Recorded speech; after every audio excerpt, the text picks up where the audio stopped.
Antes de empezar con este proceso, con este diálogo, quisiera por favor que pudiésemos hacer una ronda de presentación. Le quiero dar la palabra a Fela, por favor, para que pueda presentarse. No se le escucha, perdón, tiene que activar el micro. Ahí Sí, está. muy buenas tardes Buenas a tardes. todos y todas. Muchas gracias por la invitación. Mi nombre es Felita Buscano. Trabajo en el Centro Loyola Ayacucho. Bueno, tenemos una pequeña área de derechos humanos. Bueno, Centro Loyola está 16 años en Ayacucho y desde sus inicios hemos trabajado con la población afectada por el conflicto armado interno en varios digamos, servicios que prestamos a la población, ¿no? Últimamente, desde el 2016, estamos trabajando un área que le hemos denominado el diálogo de las memorias, que es, bueno, en ese afán de poder tener un diálogo entre las diferentes memorias que participaron en el conflicto armado interno, ¿no? Un diálogo de acercamiento y de intercambio para, digamos, revisar lo que pasó, las responsabilidades que cada actor tiene, y poder ver el futuro, ¿no? Las posibilidades de un encuentro, de un diálogo y de pensar un futuro distinto que superemos y no se repita toda la violencia vivida, ¿no? Bueno, básicamente eso les podría decir. Gracias. De acuerdo. Gloria Falconi, por favor. Sí, muy buenas tardes con todas y todos ustedes. Yo muy contenta de estar en esta reunión virtual. Soy la coordinadora de la Mesa de Concertación para la Lucha contra la Pobreza y también la vicegobernadora de la región de Ayacucho. Buenas tardes, gracias por asistir. Janet. Buenas tardes, disculpen, me entró una llamada y me No hay perdí tu presentación. Sí, Soy no Janet problema. Mata de Comice. Comice cumple este año 41 años de funcionamiento en defensa y promoción de los derechos humanos. Yo soy la coordinadora de Comice Ayacucho. Gracias. Francesca. No se le escucha, tiene el micro desactivado. Gracias. ¿Ahora sí? Sí, ahora sí, perfecto. Ok. Bueno, buenas tardes con todos. Yo soy Francesca Scardioni, soy la jefa de la subdelegación de Ayacucho del Comité Internacional de la Cruz Roja.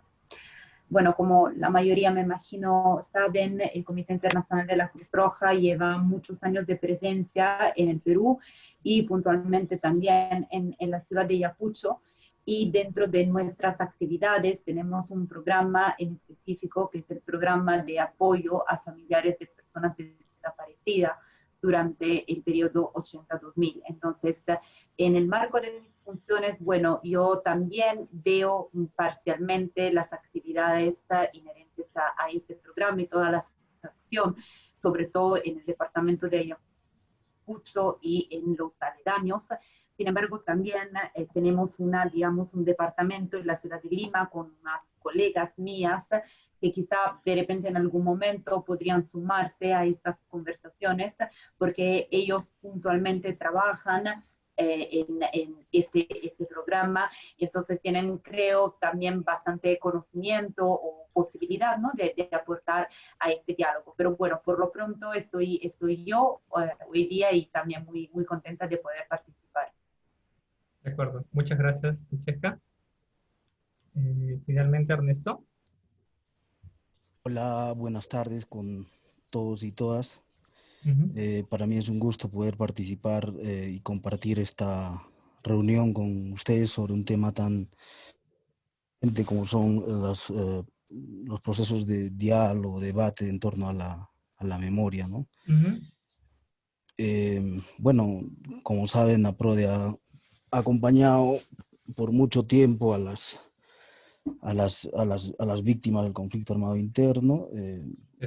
Hemos llevado a cabo procesos, hemos acompañado, en este aspecto hemos acompañado procesos de justicia, verdad y, por supuesto, reparación y memoria, ¿no? Gracias. Finalmente, Catherine, bueno, nos está acompañando en la medida de lo posible en estos procesos que recién hemos empezado. No sé si es que quieras tomar unas palabras. Sí, buenas tardes, ¿me escuchan? Sí.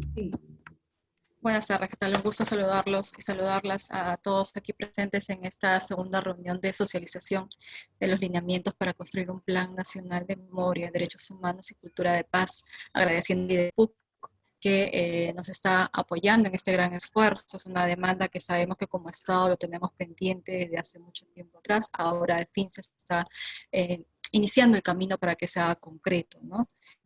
Como comentó Eduardo, es el IDEPUC quien lleva la parte operativa, ¿no? La parte de la batuta, por así decirlo, en este proceso de socialización, y ya luego iremos construyendo la herramienta normativa, ¿no? Bueno, nuevamente nosotros estamos atentos a cualquier consulta también de parte de nuestras funciones como CEMAN, agradecerles su asistencia, su participación y disposición para sumar esfuerzos en la construcción de este producto. Y bueno, deseamos que todo esto tenga un buen resultado, ¿no? Provechoso y positivo. Gracias. Gracias, Caterín, a todos los presentes. Yo voy a dar el pase a mi colega Giovanni para que empiece con esta primera parte del proceso y luego retomo yo. Giovanni, adelante. Bien. El diálogo va a tener 3 partes. En una primera parte vamos a hablar en términos generales sobre las expectativas que tenemos en relación al Plan Nacional de Memoria. En un segundo momento nos vamos a centrar ya en los ejes que tendría este Plan Nacional de Memoria, es decir, entraremos específicamente a digamos, cuatro ejes o 4 partes específicas del plan, y finalmente también vamos a consultarles sobre algunos detalles adicionales en relación al plan. Yo voy a conducir esta primera parte, que es más general, empezando con una pregunta. Quisiera yo que nos preguntemos qué es la memoria, qué se entiende por memoria y por hacer memoria. ¿Qué concepto tienen de memoria y de hacer memoria? No sé quién quiere tomar la palabra. ¿Puedo empezar? Claro que sí. Okay. Adelante. Adelante, Janet. Yo creo que la memoria es la capacidad de recordar hechos del pasado. Sí, en ese sentido y en simultáneo con las memorias personales de cada cual, ¿sí? Todos hacemos memoria, individual y colectiva, ¿sí? Hechos históricos que nos han marcado como comunidad y como nación, y obviamente acá en Ayacucho como región. Cada persona tiene su historia personal, pero también su historia o su memoria colectiva, ¿sí? Estas no se limitan solamente a registrar los hechos del pasado. Es necesario ordenarlos, interpretarlos y buscar un significado, sobre todo cuando se tratan de situaciones traumáticas, ¿cierto? En este caso, lo que se vivió durante el conflicto armado interno en las 2 décadas acá en la región de Ayacucho. Interesante. Entonces, establece una primera, digamos, una primera explicación de lo que es memoria como recuerdo, tanto personal como colectivo. ¿Quién quisiera seguir? Gloria. Gloria, adelante. Sí, la memoria consiste en un proceso de implementación de un conjunto de acciones, ¿no? Que tendríamos que institucionalizar algunas políticas, de repente para ir reparando los daños sufridos por las víctimas, ¿no? Hacer memoria también implica, como decías, recordar y también enseñar a las siguientes generaciones ciertas lecciones, ¿no? De lo ocurrido para formar conciencia que nunca debió ocurrir y que tampoco debe volver a repetirse, y es importante que lo sepan los jóvenes, ¿no? Yo podría decir algo. Adelante, por favor. Bueno, quizás teniendo en cuenta el haber escuchado los testimonios de las víctimas o de personas que indirectamente, digamos, vivieron durante el conflicto armado interno, lo que he escuchado y han mencionado es como que, o sea, recuerdan ese pasado, pero es recordándolo, digamos, ordenándolo, porque es como una sucesión de hechos que han vivido, pero creo que los seleccionan como los más significativos, o por lo menos aquellos que le han perjudicado más, o tanto a nivel personal como comunitario, pero a la vez es, digamos, la memoria la que les ha impulsado a tener una visión más amplia de lo que son los derechos, ¿no? Que son los derechos humanos, y como a revisar, digamos, su situación en la que vivían, pero les da, digamos, esa perspectiva de que no han vivido una situación justa en base a la justicia, a la dignidad como ser humanos, pero que el rememorar lo que vivieron les ha dañado tanto, pero a la vez les ha impulsado a la búsqueda de algo mejor, algo distinto, ¿no? Entonces como que la memoria pues no es solamente recordar lo que les pasó y solamente lo triste, sino también cómo era su vida antes, revalorando muchas cosas de su propia cultura o de sus propias costumbres, ¿no? Y su convivencia social también. Entonces, yo creo que es bien complejo, ¿no? En ese sentido, porque está también muy marcado de las emociones, porque manifiestan, digamos, que al recordar, digamos que es recordar también emocionalmente lo que vivieron, pero quieren que eso se conozca, ¿no? O sea, se les reconozca que vivieron esa situación difícil. O sea, ahí se mezclan pues varias cosas, ¿no? Lo que también era antes de la violencia, durante la violencia y post-violencia también rescatan, digamos, ahí sus fortalezas, sus capacidades, su resiliencia y deseos de construir algo distinto para el futuro. Entonces creo que tiene toda una carga así muy fuerte también de perspectiva, de horizonte hacia adelante, pero ya, digamos, superando todas las carencias, ¿no? Sobre todo que no se vuelva a repetir la violencia, pero también que sea una vida más humana, con derechos, con dignidad, con mejoras, digamos, para la vida de todos, ¿no? Me parece interesante, en los testimonios sale mucho eso, ¿no? Como que desde la memoria es algo muy movilizador, pero a la vez le permite pensar en el futuro de manera diferente, ¿no? Y ya no pues de manera individual o su pequeña comunidad, sino como país, ¿no? O sea, teniendo una visión creo que mucho más global del asunto. Bueno, eso quería comentar un poquito. Interesante cómo la memoria podría tener o influye en nuestra perspectiva hacia el futuro. ¿Quién quisiera continuar? Bueno, yo eso... Sí, Ernesto. Sí, Ernesto. Yo concuerdo plenamente con lo que han señalado. Creo que condensa de alguna manera, digamos, el sentido de la memoria, ¿no? Y yo agregaría básicamente, es un proceso, ¿no?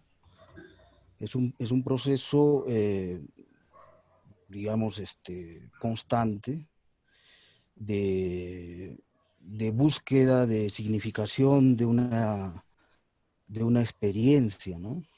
De una experiencia, en este caso, pasada, ¿no? Ahora bien, la memoria está estrechamente ligada con el tema de la identidad también, ¿no? Eso, en esencia, quisiera... De acuerdo. Francesca, no sé si desees expresar tu punto de vista en relación a la memoria y a hacer memoria.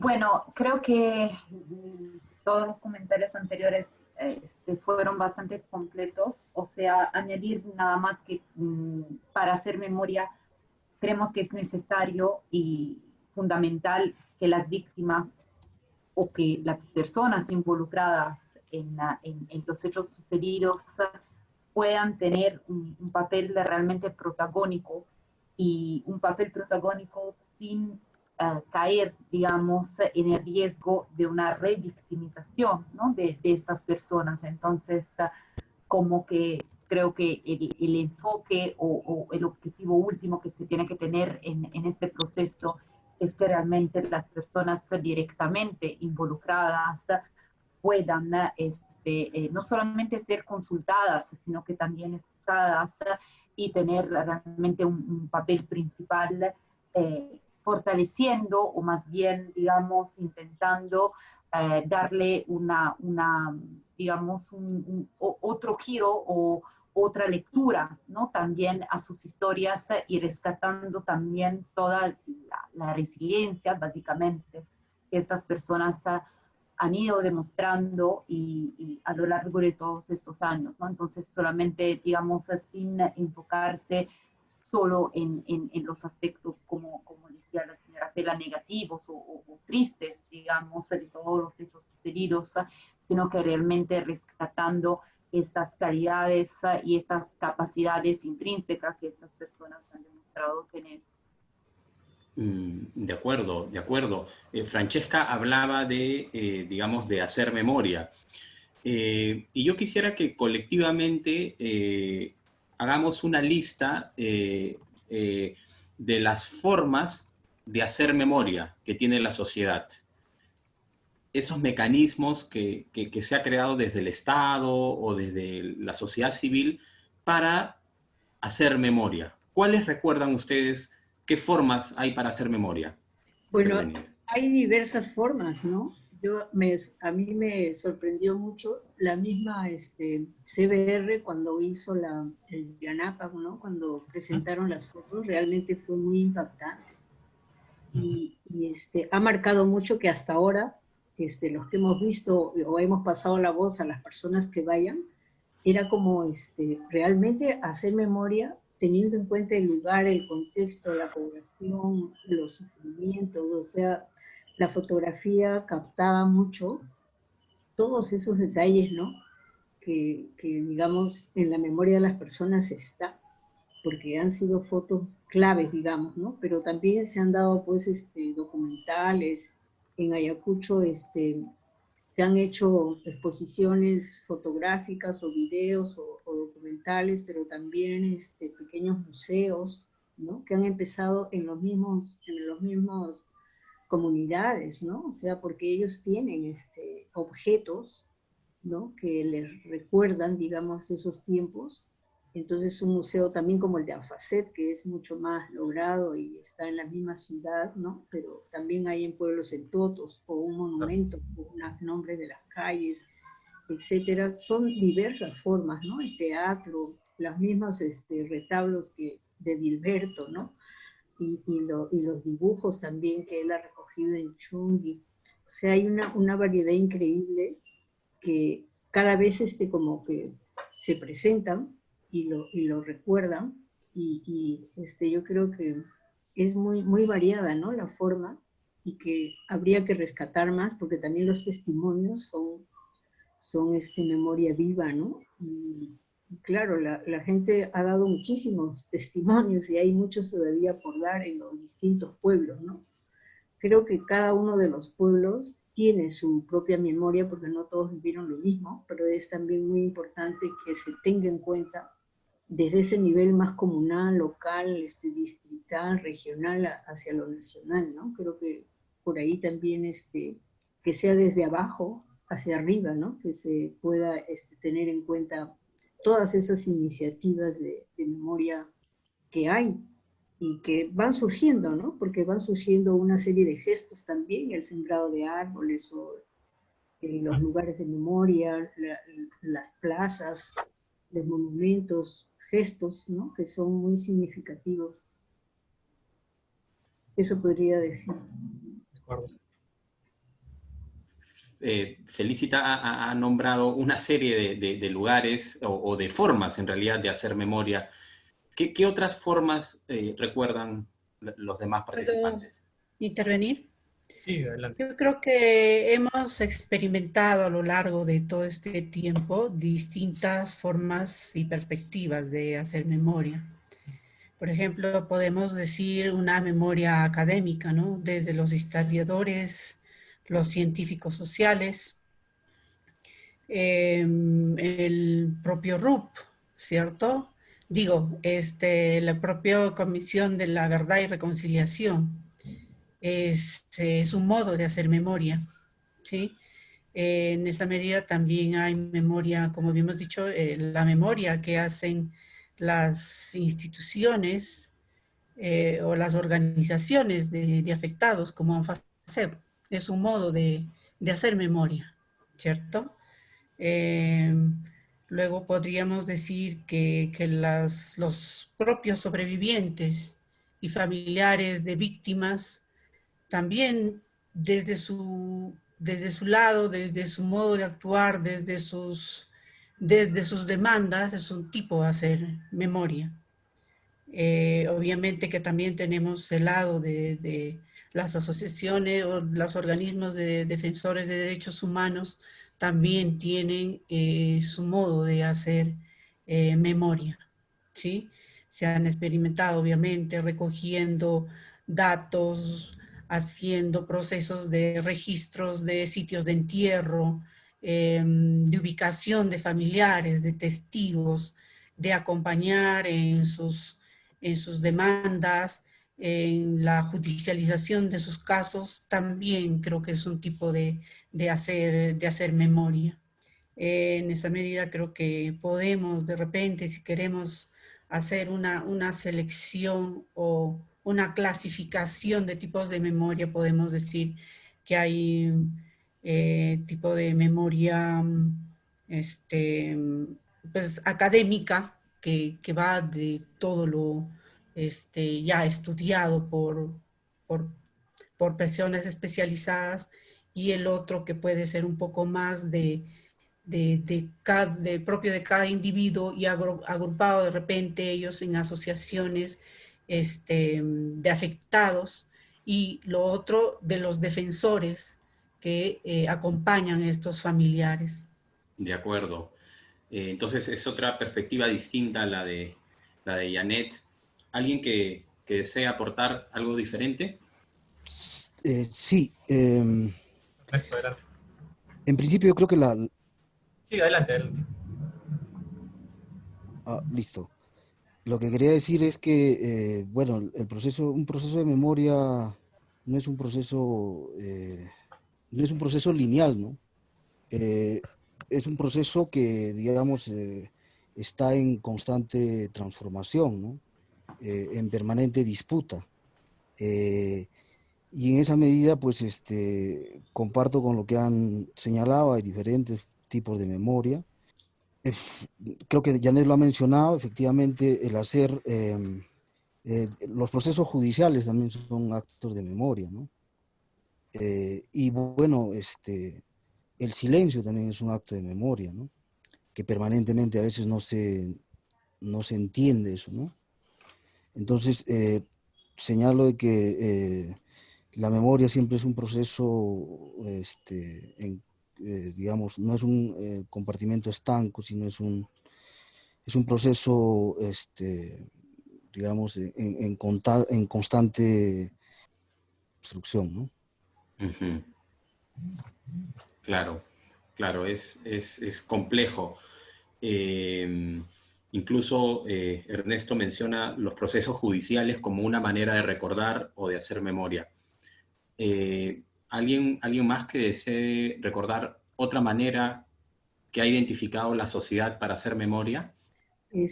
Algo que también he escuchado decir, ¿no? a líderes de asociaciones es que desde el Estado, cuando algún funcionario o alguien ha pedido, por ejemplo, perdón a las víctimas, o sea, lo valoraban mucho, ¿no? Porque para esa persona era que alguien desde el Estado, que en las víctimas está ubicado como alguien que no se preocupó o que se despreocupó o que sus estrategias no fueron siempre a favor de las víctimas, era muy reconocido que alguien del Estado pida perdón. Y también una vez yo le escuché a Mamá Angélica que ella decía, por lo menos si los militares, si los policías, y las autoridades pidieran perdón y dignificaran a nuestras víctimas, eso sería ya algo muy bueno.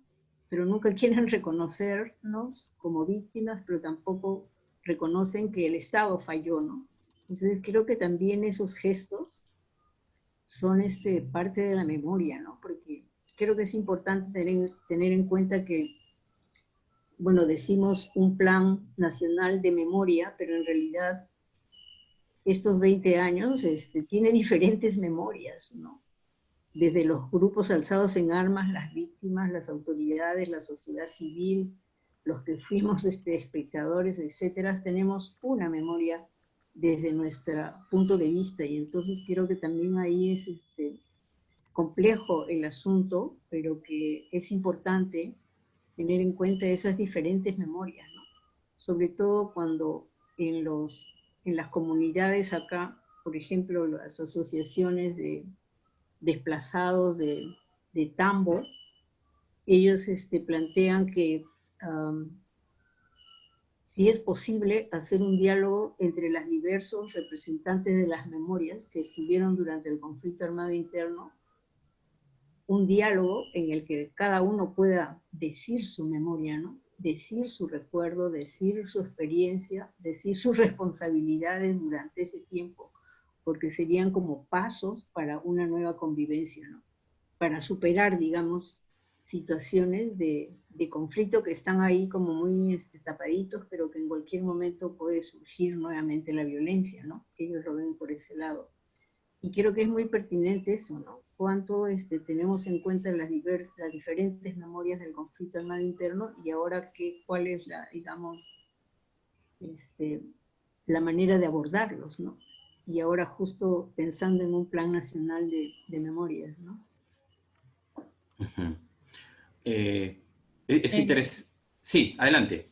¿Podría ahí de repente atreverme a decir que parte del negacionismo, de parte del Estado, por ejemplo, más que nada, pues se podría decir del Ministerio de Defensa, el hecho de negar lo que pasó sería también parte de esa memoria, la memoria del negacionismo. Y es un modo de hacer memoria también, creo yo, ¿no? De olvidar y tratar de pasar la página y de repente ocultar hechos que les da vergüenza recordar a ellos, ¿no? Entonces, creo que también es un modo de hacer memoria. O que se incorpore en la currícula, en la enseñanza, ¿no? Escolar también. Creo que es una deuda pendiente, ¿no? Que aún no, digamos, no está implementado, ¿no? Pero creo que es importante, digamos, que se pueda educar a las futuras generaciones a través de la enseñanza escolar, ¿no? De acuerdo. Entonces, se está mencionando el rol del Estado justamente en la construcción de la memoria. Y el Estado tiene ya a la fecha una política de reparaciones, por ejemplo. Pero lo que no tiene, lo que está por implementar, es una política de memoria. Entonces, justamente esta reunión es para pensar en un plan nacional de memoria. Si pensamos en un plan nacional que esté específicamente centrado en la memoria, yo les pregunto a ustedes, ¿qué debería contener ese plan? ¿Qué expectativas tienen ustedes en relación a este plan nacional de memoria? ¿Quién quisiera participar? De repente, antes de eso, primero ordenar cómo le vamos a llamar a a lo que la CBR le llamó conflicto armado interno, ¿no? Partiendo de ponerle nombre a este periodo de violencia, ¿cómo le vamos a llamar? Si le vamos a llamar violencia política, si le vamos a llamar época del terrorismo, o si se va a quedar con la calificación que le dio la CBR de conflicto armado interno. Se supone que tenemos que ordenar en principio este enunciado con el que le vamos a calificar a este periodo. Yo creo que de acuerdo a ese ordenamiento y a lo que se va presentando en el camino, se tiene que ir ordenando. Obviamente, esta política tiene que ser inclusiva, tiene que ser, como lo dijo Fela, ¿no? Memoria de todos los lados, ¿sí? De las víctimas, de los perpetradores y de los subversivos, porque todos tienen que contar algo. Entonces no tiene que ser exclusiva, sino inclusiva, para que se sepa la verdad, ¿no? Lo que dijo Ernesto, parte de todo esto, de hacer este plan, obviamente se necesita partir. Yo creo que el referente más importante que hemos tenido de todo este conflicto armado interno ha sido el informe de la Comisión de la Verdad y Reconciliación. Partiendo de ahí es que se tiene que armar este plan, ¿no? Pero tendríamos que ver qué nombre se le va a poner y cómo es que se va a quedar eso, cómo se va a denominar a este tiempo que se ha vivido, ¿no? Entonces, obviamente, como estoy mencionando, como que tiene que ser inclusivo, tienen que estar todas las memorias. Ordenando, creo que eso va a ser un buen principio para iniciar a hacer un plan nacional. De acuerdo. ¿Quién quisiera continuar sobre lo que debería contener este Plan Nacional de Memoria? Yo quería comentar que un poco de lo que dice también Janet, que es muy importante.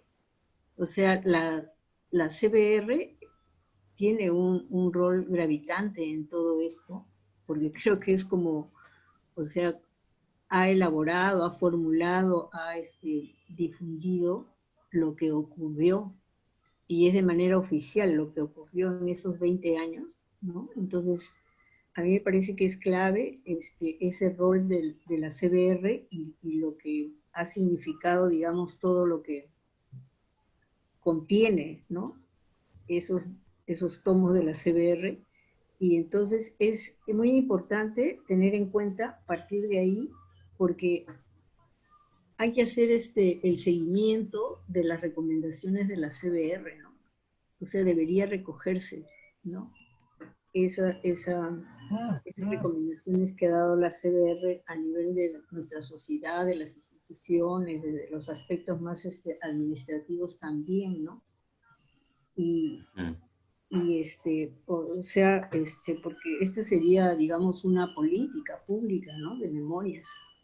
Y entonces, por ese lado, debe tener en cuenta, digamos, los diversos documentos que hay, ¿no? De acuerdos, de convenios en relación al tema de los derechos humanos, de la verdad, de la justicia, o sea, todos esos documentos que hay a nivel internacional, ¿no? Refrendado por los organismos de derechos humanos para América Latina, para el mundo, o sea, debe basarse, digamos, en todos esos aspectos, ¿no?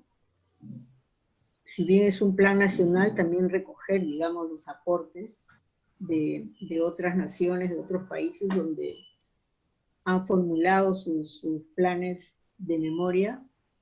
O sea, no partimos de cero, ¿no? Sino que hay muchas políticas públicas que tienen que ver con la memoria en el país y que están como dispersas o todavía no forja, digamos, una propuesta así integral, ¿no? Para el país, pero por ese lado, que sea pues más integrador, ¿no? Si me permite. Sí, Gloria, adelante.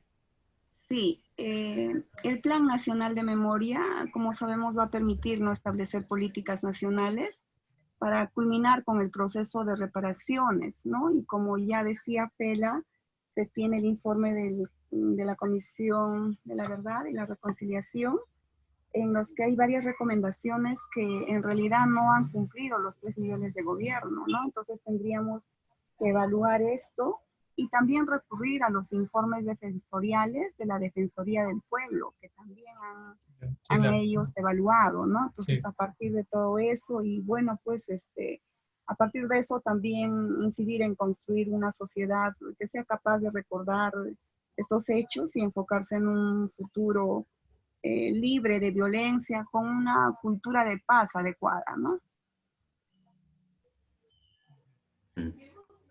Ahora, perdón, aprovechando esto que ha salido, ¿no? De que el plan tenga que ser inclusivo, y tenga que incluir varias memorias de diferentes actores que han estado involucrados en el periodo de violencia, en el conflicto. ¿Cómo podría evitar que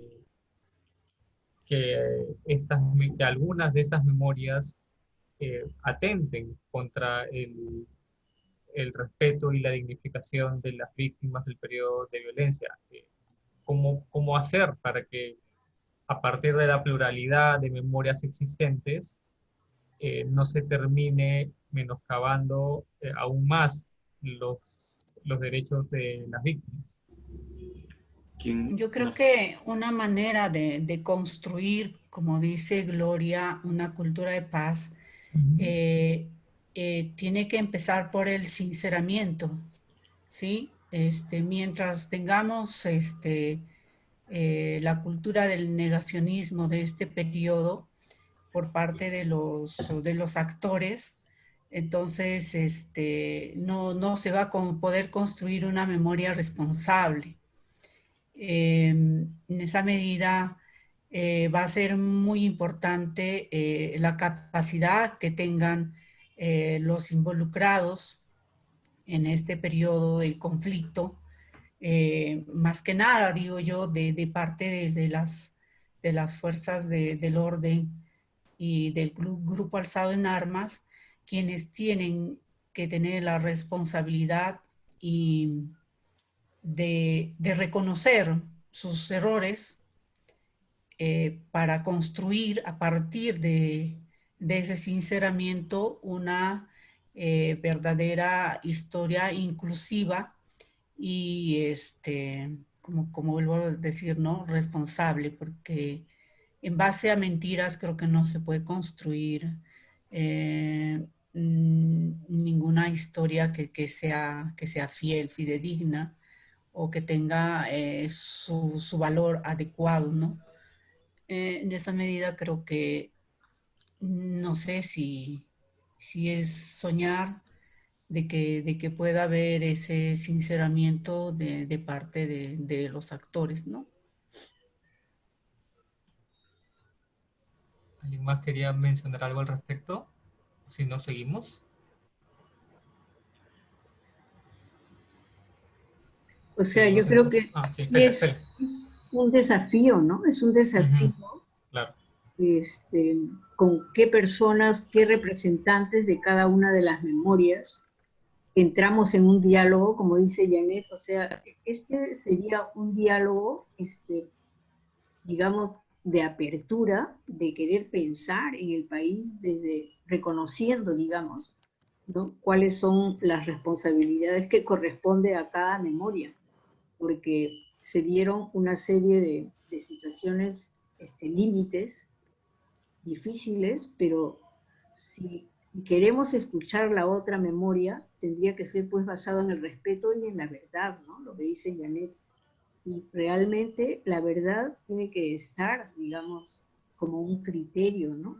Y también la justicia, porque es de justicia también que cada uno pueda decir su memoria, pueda decir su verdad, pueda decir su experiencia, su responsabilidad, porque nos basamos en los hechos reales, ¿no? La memoria está hecha de hechos reales, o sea, lo que realmente sucedió. Pero no es para quedarnos ahí o buscar culpables, o buscar quién hizo el mayor daño, digamos. Reconocer en cada memoria lo que vivió, pero porque queremos, ¿no? Partir de un análisis, de una reflexión de lo que pasó para que eso no vuelva a repetirse. O sea, hay mucha gente en las diferentes memorias evalúan que no fue lo correcto como actuaron, ¿no? Pero porque quieren buscar algo distinto para el país, porque quieren plantear propuestas nuevas, diferentes, no basándose en la violencia, porque la violencia ya se ha demostrado que lleva a la muerte, al caos, al debilitamiento del Estado, de las instituciones, de las organizaciones, o sea, hay mucho daño ahí, ¿no? Entonces, ¿cómo desde eso hacer propuestas para que pensemos qué país queremos, ¿no?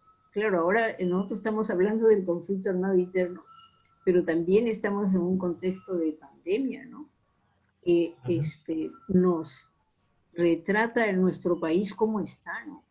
O sea, con sistemas estructurales de salud, de educación, de empleo, de vivienda, etcétera, que, o sea, daña terriblemente la dignidad, es un irrespeto a los derechos humanos, etcétera, ¿no? O sea, tenemos que rehacer nuestro país, tenemos que pensar propuestas que realmente no queremos esa normalidad que hemos vivido, queremos otra.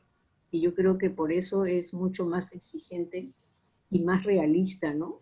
He escuchado algunos testimonios de señoras líderes del conflicto armado interno, y que ahora ellas, desde su testimonio de ser víctimas de un conflicto armado interno, dan esperanzas y dan explicaciones de cómo enfrentar esta pandemia, cómo enfrentar esta nueva situación, porque ellos han vivido el temor porque había muertes, han vivido la pobreza, el desplazamiento, la pérdida de sus tierras, de su vivienda, es decir, perdieron todo, y ahora en la pandemia, digamos que el sufrimiento es más o menos parecido, porque se siente pues que no hay derechos para nada, ¿no? Ni para salud, ni para la comida, ni para el empleo, etcétera. O sea, es una situación muy crítica, de una crisis tremenda. Entonces, por eso yo creo que uniendo, digamos, lo que han vivido y lo que han experimentado, es como que hay que pensar algo realmente muy creativo para nuestro futuro y para el futuro de todos, ¿no? Entonces, por ahí yo creo que es un poco también una perspectiva, ¿no? De que en estos tiempos tan difíciles, ¿qué hacemos para enfrentar, digamos, lo que fue este pasado de los 20 años de conflicto armado interno, pero lo que es ahora también toda esta crisis global, ¿no? Que hay con la pandemia. Bien. Ahora, todo plan tiene un público objetivo, ¿no? Es decir, un grupo poblacional hacia el cual está dirigida esa política. Si pensamos en el Plan Nacional de Memoria, ¿hacia quién debería estar dirigido el plan? ¿Hacia las víctimas únicamente o hacia la sociedad en general? ¿Qué piensan? Pienso que hacia las víctimas y a la sociedad en general, ¿cierto? Obviamente que se tienen visiones diferentes y distintas y problemas diferentes también, pero para dirigir el plan nacional hacia sectores clave del Estado, hacia las Fuerzas Armadas, Policía Nacional, a 20 años después de este conflicto,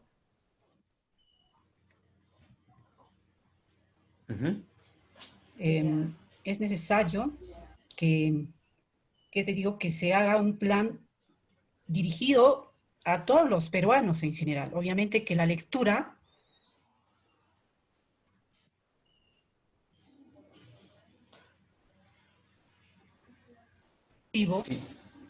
es necesario digerirlo para los distintos públicos. No es que se vaya a contar todo del mismo modo, ¿sí? No se puede contar la misma historia tan cruel, tan cruenta a los chicos del nivel inicial, por ejemplo. Si es que se quiere enseñar y se quiere hacer memoria para todos y para todas, ¿cierto? Es necesario adecuar estos lenguajes para cada público, de acuerdo a sus edades, de acuerdo a su contexto. Por ejemplo, si tenemos que hacerlo en quechua, si tenemos que hacerlo en aymara, si tenemos que usar, por ejemplo, para contar la historia, íconos o incluir dibujos ilustrativos, obviamente también tienen que ser adecuados a cada público objetivo con el cual se va a trabajar la memoria. Entonces creo que tiene que estar dirigido a cada uno de los peruanos y de los distintos niveles, si hablamos de educación, por ejemplo, ¿no? Creo que así podríamos hacer una memoria inclusiva y total. ¿Los demás participantes coinciden con este punto de vista de Janet, de que el Plan Nacional de Memoria esté dirigido a todos los peruanos y no solo a las víctimas? De acuerdo. Y yo creo que debe estar dirigido a toda la sociedad, ¿no? Porque es la sociedad la que sobre todo debe tener en cuenta lo que pasó, porque todavía hay personas que, bueno, Janet nos decía, hay el negacionismo no solo de las autoridades, también la sociedad civil niega, ¿no? Y le dicen a las mismas líderes, ya olvídate, ya pasaron 30 y tantos años, sigues llorando por tu persona que desapareció o lo mataron. Es que la memoria está ahí presente todo el tiempo, ¿no? Más aún cuando no se atiende las reparaciones, no se dignifica a las víctimas o se quiere pasar la página sin haber abordado cuánto afectó esto la vida de la sociedad, la economía, al futuro de tanta gente, ¿no? Entonces, yo creo que sí es dirigido a todos los peruanos, ¿no? Peruanas. Sí, yo creo que no tienen por qué ser excluyentes, ¿no?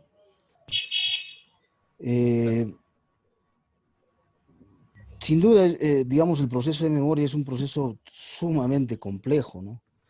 Fela y Janet ya lo han señalado, que en estas circunstancias es un desafío, representa un desafío en realidad, ¿no? La memoria engloba narrativas sumamente complejas, ¿no? Y diversas, como lo que es el Perú, ¿no? Generalmente, por ejemplo, nosotros, muy a pesar de los casos que han ocurrido en Lima, en Tarata, en fin, el tema es que cuando hay una narrativa, digamos, oficial, predominante, si se quiere, ¿no? Pero creo que el gran desafío es qué se cuenta, ¿no? Y qué no se cuenta. ¿Y quién lo determina eso? En ese sentido, creo que coincido con los ejes que se han planteado, ¿no es cierto? Creo que de alguna manera, digamos, podemos llegar a un punto común. Ya han hecho referencia permanentemente digamos, a construir consensos, a construir una nueva comunidad, en fin. Pero creo que Janet también hacía alusión al tema de hacer una memoria responsable, ¿no? Y esa memoria responsable implica, pues, desde el reconocimiento del papel que cada uno de nosotros y por instituciones jugamos en ese periodo de la violencia política. Y en ese sentido, el Estado tiene un rol fundamental precisamente para acortar esas brechas, ¿no? esas causas estructurales, ¿no? Que hizo de que los peruanos y peruanas, digamos, entremos en un conflicto, en una violencia, ¿no? Inusitada. Entonces es sumamente complejo y nuevamente señalo y resalto lo que dice Fela, ¿no? Es un desafío sumamente complejo, ¿no?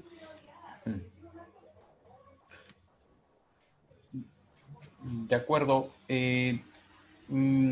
Digamos, para concluir esta primera parte, me gustaría saber de qué modo pueden las víctimas y sus familiares, las víctimas de la violencia, contribuir al Plan Nacional de Memoria. No sé si tal vez Francesca quisiera intervenir. ¿Cómo las víctimas, ellas mismas y sus familiares pueden ayudar, contribuir al Plan Nacional de Memoria? Bueno, sí, por supuesto, yo creo que al margen de todo lo que hemos dicho, o sea, de a quién estaría dirigido el Plan Nacional de la Memoria, y tengo entendido que todos estamos de acuerdo con darle un alcance, digamos, más global, o sea, que esté dirigido a la sociedad en general y que también se puedan involucrar todos los actores. Pero a este respecto creo que también la consulta previa a las víctimas y familiares de víctimas, que finalmente ellas también, o estos familiares también son a su vez víctimas de todos los hechos ocurridos. Entonces, creo que realmente sería y debería ser prioritario consultar también a estas personas sobre qué opinan y cómo ven, cómo se podría dar la inclusión también de los perpetradores y de los distintos actores que, bueno, involucrados en este conflicto. Entonces, por ahí, digamos, creo que sería el primer punto desde el cual empezar una consulta a las víctimas, porque no sé tampoco ellos cómo podrían, digamos, qué podrían opinar o cuál podría ser, ¿no?, su perspectiva al respecto. O sea, yo coincido que sería así importante involucrar a todos los actores, pero vuelvo a decir, ¿no?, tomando en cuenta en principio cuál es la opinión de los familiares de las víctimas. Y ahí también surge otra cuestión, porque sabemos que muchos están, digamos, organizados en distintas asociaciones, instituciones, algunas más, algunas menos conocidas, y también que tienen, ¿no?, a su vez un distinto nivel de empoderamiento. O sea, no podemos comparar quizá una ANFACEP, por ejemplo, y el nivel de empoderamiento que las señoras han ido, digamos, adquiriendo a lo largo de los años con otras asociaciones menores o, digamos, más locales, que quizá todavía están luchando, ¿no?, por visibilizarse, por hacerse también escuchar. Y también creo que dentro de una misma institución o asociación de familiares hay, y bueno, siempre habrá, ¿no?, también puntos de vista distintos. O sea, la asociación es conformada finalmente por personas, cada persona ha tenido su propia experiencia, cada persona tendrá su propia memoria individual, como ya dijimos, su propia percepción, ¿no?, también de los hechos y de las respuestas que hasta ahora se han dado en mayor o menor medida, ¿no?, por parte del Estado. Entonces, ahí creo que se necesita realmente un gran trabajo para poder recolectar, en principio, las opiniones, las percepciones de los familiares, sin que estas, digamos, se vean de alguna manera, ¿cómo podría decir? O sea, al margen, ¿no?, del estar o no estar organizados en instituciones o asociaciones, pero tomar en cuenta realmente para que se pueda visibilizar cuantas más opiniones y percepciones, la pluralidad que existe, ¿no?, dentro de este grupo que identificamos como víctimas o familiares de víctimas, pero que en realidad es un grupo muy heterogéneo, ¿no? Entonces, y por ser un grupo heterogéneo, creo que también ahí está el valor añadido, digamos, de una participación y del aporte que estas personas podrían dar a este Plan Nacional de Memoria. ¿Alguien más que desee agregar algo sobre el rol que pueden jugar las víctimas en el plan? O incluso... Concuerdo con Francesca. Obviamente que la fuente básica importante para hacer la memoria, obviamente han sido los testimonios que la CBR ha recibido. Bajo esos testimonios se ha construido esta verdad que nosotros en un primer momento, bastante de la Comisión de la Verdad y Reconciliación, simplemente eran hechos, eran cuentos, eran narrativas, pero habiéndose ya registrado en un documento oficial las historias individuales, como dice Francesca, y que en otros momentos estas historias agrupadas bajo asociaciones como ANFACE, por ejemplo, que de repente es la más representativa, ya han aportado y siguen aportando, ¿sí? Con sus testimonios, incluso para la búsqueda de personas desaparecidas. El testimonio de cada uno de ellos es importante para hacer el registro, sitios de entierro.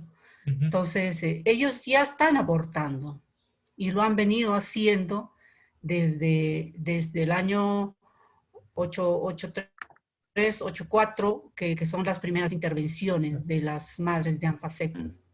En ese sentido, ellas ya vienen aportando. Yo creo que de repente ampliar un poco más, porque los testimonios de la CBR de repente se han quedado reducidos, sabiendo que en un momento ellos mencionaban cerca de entre 10.000, 15.000 desaparecidos. Hemos aumentado alrededor de 5.000 más. Obviamente que ahí faltan testimonios que poner, historias que contar. Entonces, de repente, ampliar y abarcar todos los testimonios que se puedan hacer de parte de cada una de las personas. En esa medida creo que ya están aportando y siguen aportando los familiares. Incluirlos de repente es agruparlos. Como dijo Francesca, somos una cultura plural. Las historias que van a contar las personas de Chungui van a ser distintas, que van a contar los de las alturas de Huanta, y distintos los que van a contar hacia el sur de Ayacucho.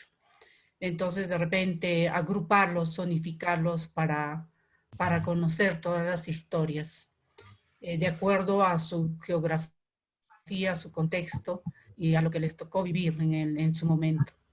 Creo que todavía nos falta seguir ubicando más familiares y hacer que sus memorias, que de repente, como lo dijo Ernesto, a veces se han convertido en memorias mudas por temor, por resignación, o de repente más que resignación, porque no creen en el Estado, ¿sí?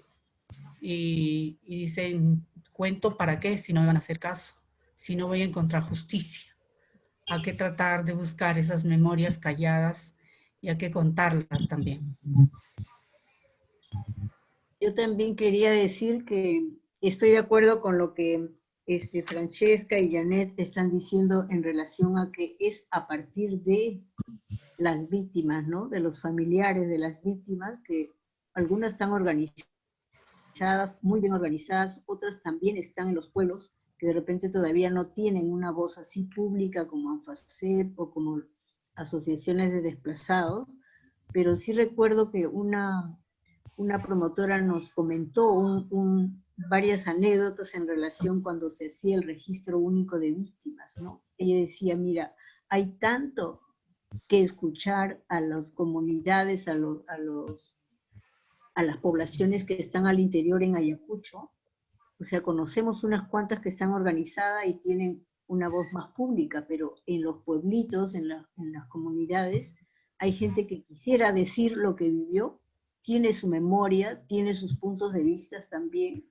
Claro, mucha gente muy resentida porque sintió que el Estado les abandonó, y también la sociedad civil, y entonces han callado sus testimonios. Incluso algunas de estas personas que se registraban decían, yo ahora sí me gustaría decir mi testimonio, pero cuando vinieron los de la CBR no quería porque estaba muy molesto con el Estado, con las autoridades, con los que son leídos, le decían, ¿no? Por lo que eran profesionales o investigadores que iban a tomar las encuestas o a tomar información. Entonces, hay gente que ha callado y también que ha obviado organizarse, pero sabemos que desde los líderes organizados es donde se ha podido escuchar más su voz, sus demandas, sus narrativas, lo que buscan, lo que quieren, ¿no? Y son los que han impulsado en realidad mucho de lo que se ha logrado, ¿no? En la misma CBR, ¿no? Y todo lo que es el plan de reparaciones, la ley de búsquedas. Mama Angélica tanto exigió de que sí habían personas desaparecidas, no le creyeron nunca, ¿no? Pero la persistencia y la perseverancia de ellas es muy importante, es fundamental, yo creo, recoger, sí, desde los lugares que no han sido recogidos sus testimonios, ¿no? Porque reclaman de que también ellos existen, también tienen su historia, su memoria, y podrían dar muchos elementos, ¿no? Yo creo que desde ahí, y que se haga extensivo, ¿no? Como decía Janet, también se conoce muy poco de las memorias de las comunidades amazónicas, que también han sido pues dañadas tremendamente y que muy poco conocemos, ¿no? O sea, en Ayacucho por lo menos conocemos más de las comunidades más andinas, pero del Braen, de la zona de la selva, las amazónicas, que también han sufrido tremendamente, yo por lo menos conozco poco. Hace poco hubo un conversatorio donde Pepe Coronel comentó de las comunidades amazónicas del Braen, ¿no? De la parte de Ayacucho, y se conoce muy poco. Y me imagino que así por el estilo de otras zonas amazónicas, ¿no? Pero que también sabemos que fueron duramente golpeadas, ¿no? Durante este tiempo. Bueno, por ahí yo creo que sí es muy importante esto, ¿no? Sí, de acuerdo con eso último también, de las memorias, de qué tanto se ha podido recoger las memorias, ¿no? Y de la pluralidad, ¿no? Sobre todo de esas zonas en las que, bueno, no se pudo llegar porque la pacificación llegó después, o porque todavía estaba presente el terrorismo junto con el fenómeno del narcotráfico, o incluso también por la propia decisión de las víctimas y de familiares de no, como lo ha mencionado Fela, ¿no? De no brindar su testimonio durante la época de la comisión, sino cuando ellos sintieron que era el momento más oportuno para hacerlo, ¿no? Ya queremos entrar a esta segunda parte, que ya tiene que ver con los mismos ejes de lo que sería o el plan de memoria, ejes tentativos, que hemos intentado agrupar también para que sea mucho más fácil su discusión, ¿no? Un primer eje tiene que ver con todo lo que es el reconocimiento de las violaciones que ocurrieron en el pasado, del respeto hacia las víctimas, hacia los diferentes tipos de víctimas de este periodo, y a la dignificación, ¿no? Esto que puede sonar a veces un poco abstracto, ¿no? Pero básicamente por cada eje lo que queremos recoger es qué cosas se han venido haciendo y qué cosas consideran que haría falta hacerse en cada uno de estos ejes, ¿no?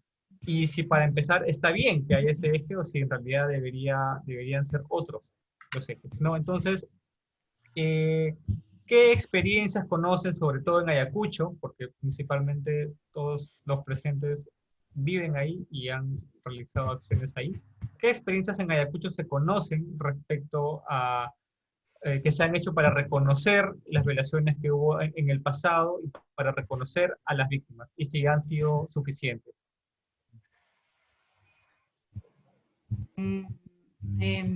Bueno, aquí están Fela, Gloria, está Ernesto, y creo que desde las instituciones de derechos humanos, quienes han sido, junto con los familiares, los principales gestores de hacer memoria, ¿no? Pero poco a poco el Estado, con el gobierno regional, el gobierno municipal, se han venido sumando. Ya vamos como el 4.º año de hacer las celebraciones en el mes de agosto como el mes de la memoria. Son conjuntos de actividades interinstitucionales donde confluyen ahí las instituciones de derechos humanos, los afectados y el Estado, para hacer un programa único en el mes de agosto, que se ha declarado por una resolución municipal como mes de la memoria. En ese sentido ya vamos coordinando distintas actividades, como digo. Yo creo que es importante.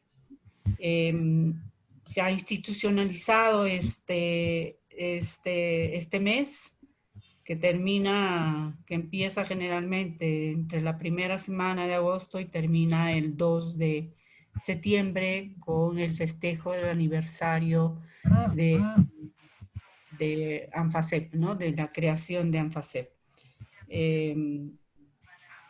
Esas son las experiencias, obviamente, que vamos haciendo, viniendo y haciendo durante ya más o menos 4 años, ¿no? Y antes, obviamente, sociedad civil organizada con afectados, ¿no?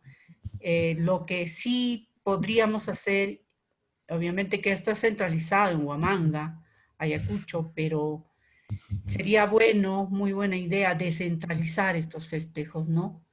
Hacia por lo menos distintos puntos de la región, para que se conozcan, para que sea más participativo fuera del ámbito urbano o de la capital de la región. Entonces yo creo que todavía nos falta un poco abrirnos para ser más inclusivos, ¿no? Interesante, sí. ¿Alguien más? Bueno, creo que también ha sido importante que se ha hecho reconocimientos, ¿no? Con documentos oficiales desde municipios, desde algunas instancias del Estado, a las organizaciones de víctimas, de afectados en la región. Me imagino que también en otros lugares, pero creo que también eso ha sido muy significativo, ¿no? Porque se han hecho reconocimientos, por ejemplo, bueno, Mama Angélica, ANFACEP y otras personas que digamos, están en permanente lucha, digamos, por la búsqueda de personas desaparecidas, por reparaciones, por sus demandas más de servicios también, ¿no? Porque viven, digamos, en situaciones muy difíciles económicamente y bueno, tienen una serie de demandas, ¿no? Pero sí, ese reconocimiento yo creo que también es muy importante, ¿no?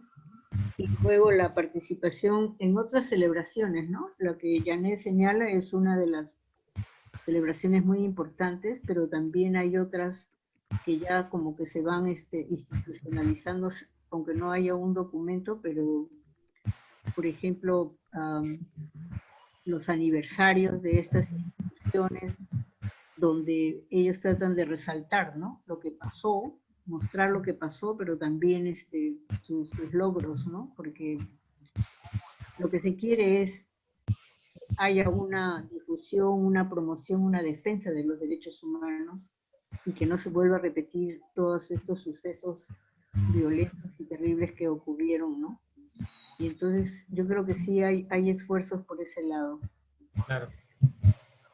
Sí, Sí, sí. aquí con la Adelante. intervención de Fela me he recordado, ¿no? Que desde el movimiento de derechos humanos se han dado reconocimientos también a activistas de derechos humanos, la Madre Covadonga, el Padre Francisco, el señor José Coronel, personalidades que siempre han venido apoyando y haciendo difusión de los derechos humanos. Otra actividad que también tenemos, por ejemplo, en Ayacucho es el aniversario de la Cruz de la Hollada, en la Hollada. Y como Comiset también hemos trabajado, por ejemplo, cineforo con chicos de colegio, de tercero, cuarto y quinto año de secundaria.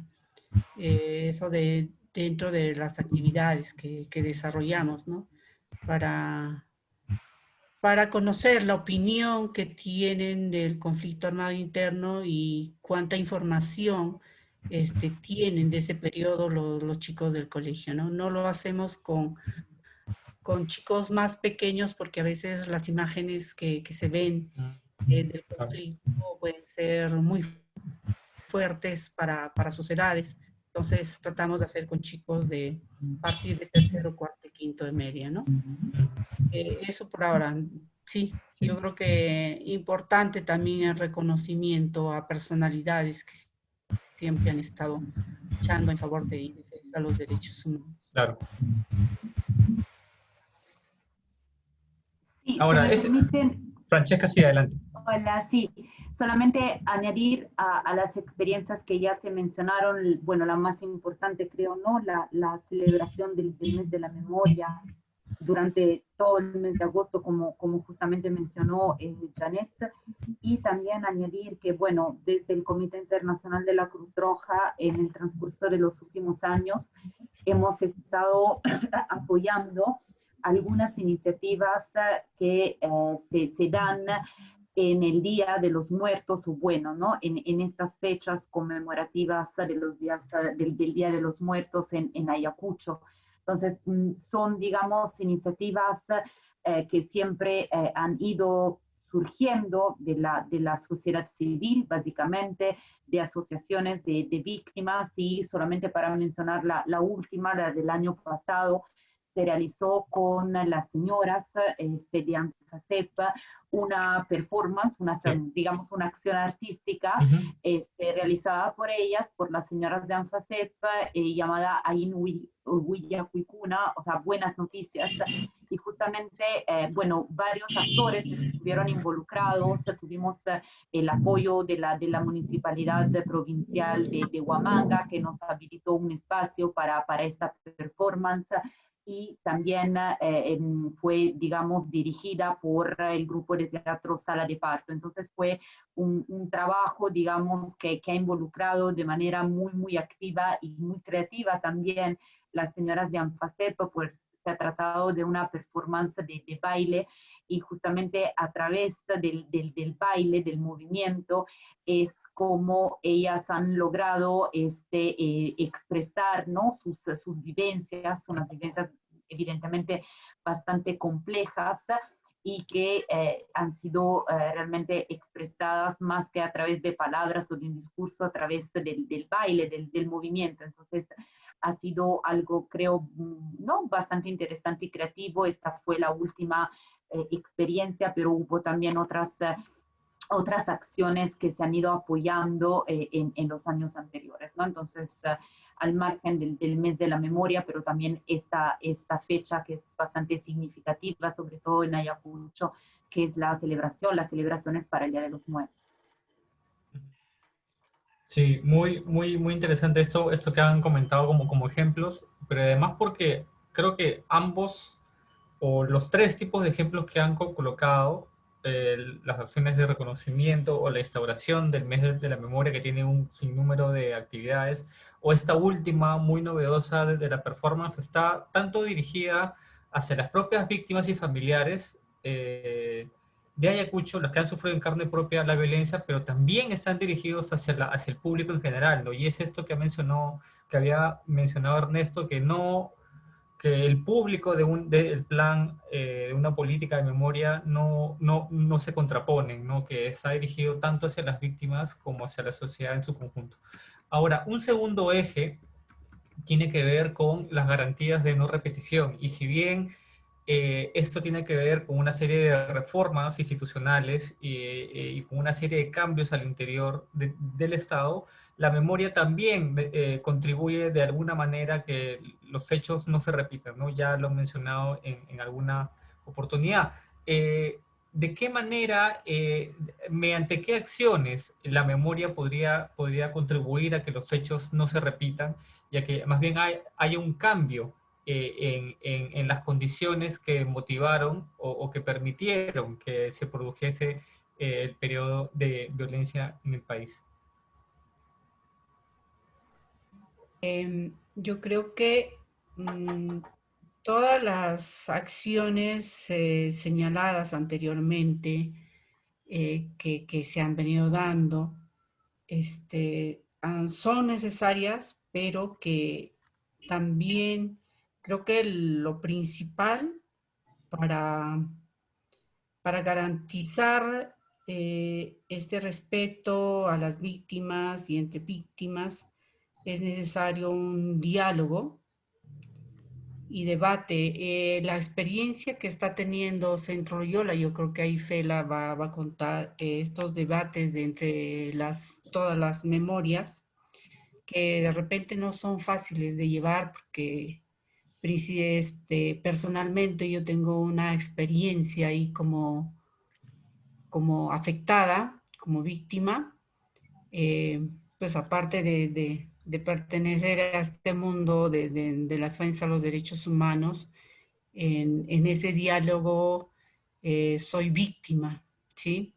Entonces esos encuentros en un primer momento siempre han sido dolorosos, difíciles de procesar, hasta un cuarto encuentro que hemos tenido, que de repente ahí, después de esas sesiones, yo hablo como persona, eh, eh, se puede procesar, pero no se puede olvidar, ¿no? Entonces, yo creo que para llegar a ese diálogo consensuado, alturado, que no estén, ¿qué te digo? Que estén bien manejados por personas preparadas, se puede ir logrando, pero eso no es masivamente, eso no se puede dar de un día para otro, es un proceso que tiene que ser como empezar con núcleos, ¿sí? Para ir de repente, después de tener una preparación adecuada, ampliar ese núcleo, porque he visto en este proceso de diálogo entre esas memorias, obviamente, sensaciones, ¿no? Porque nos hemos reunido afectados por Sendero, por militares, senderistas, militares. Entonces, ahí el primer encuentro es difícil, no se puede digerir, ¿no? Entonces, si queremos construir la historia esa responsable y que respeten esas memorias, hay que educarnos primero para poder encontrar ese diálogo necesario para la construcción del camino a la reconciliación, si es que se puede dar el caso, ¿sí? Entonces, yo creo que se parte de eso, obviamente tratando de darle vuelta al negacionismo por parte de los funcionarios públicos, por parte de Sendero, por parte del MRTA, incluso de las rondas campesinas, y pues en medio de ellos la sociedad civil desprotegida, ¿no? Entonces, por ahí, si queremos reconstruir eso, es necesario, creo que que de repente ahí Fela va a contar, volcar esa experiencia que tienen ellos como Centro Loyola para hacer una especie de talleres itinerantes para tratar de confluir estas memorias y de ahí sacar resultados para que de repente se irradie y se amplíe a nivel de la región y a nivel del Perú, ¿no?